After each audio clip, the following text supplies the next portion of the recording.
John Williams was a New England Puritan minister who became famous for the redeemed captive. His account of his captivity by the Mohawk after the Deerfield Massacre during Queen Anne's War. He was an uncle of the notable pastor and theologian Jonathan Edwards. His first wife Eunice Mather was a niece of Rev Increase Mather and a cousin of Rev.Cotton Mather, and was related to Rev. John Cotton. Early life and education. John Williams was born in Roxbury, Massachusetts Bay Colony in 1664. Son of Samuel Williams and Theodore Park. His grandfather Robert had immigrated from England about 1638.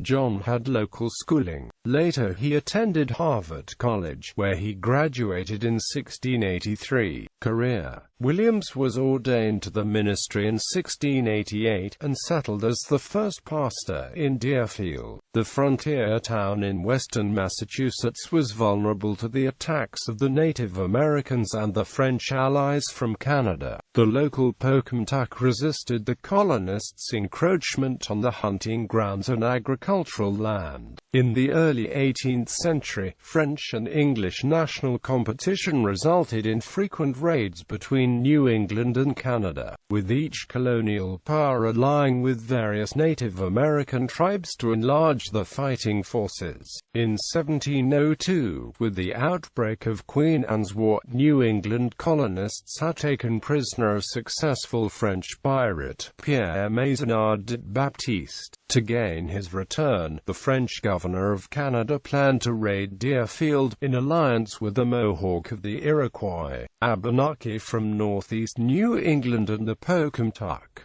They intended to capture a prisoner of equal value to exchange. Raiding Deerfield, they captured Williams, prominent in the community, and more than 100 other English settlers. On the night of the 28th of February 1704, approximately 300 French and Indian soldiers took 109 citizens captive, besides killing a total of 56 men, women and children, including 2 of Williams' children and his African slave Parthena. The raiding party led the Williams and other families on a march over 300 miles of winter landscape to Canada. En route to Quebec, a Mohawk killed Williams' wife after she fell while trying to cross a creek, along with Frank, another African slave. Others of the most vulnerable, old and youngest people died, some at the hands of Indians who judged them unable to go on. Williams remained steadfast and encouraged the other captives with prayer and scripture along the journey to Quebec.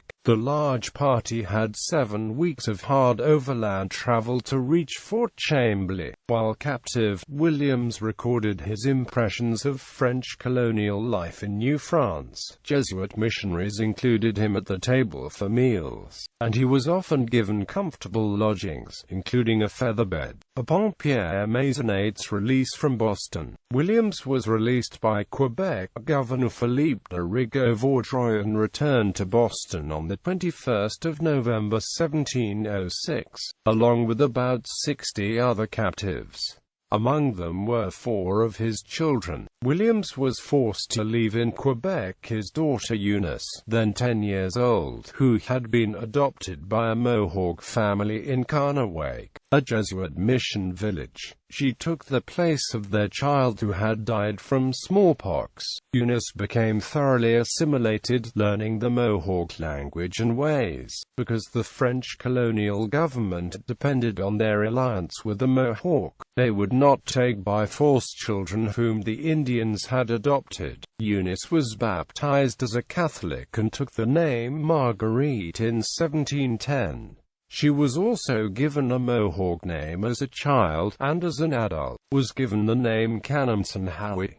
At age 16, Kananson-Howie married François Xavier Rosen, a Mohawk man of 25. They had 3 children together. Williams and his other 4 children returned to Deerfield, though he resumed his pastoral charge in the latter part of 1706 and lived there until his death in 1729.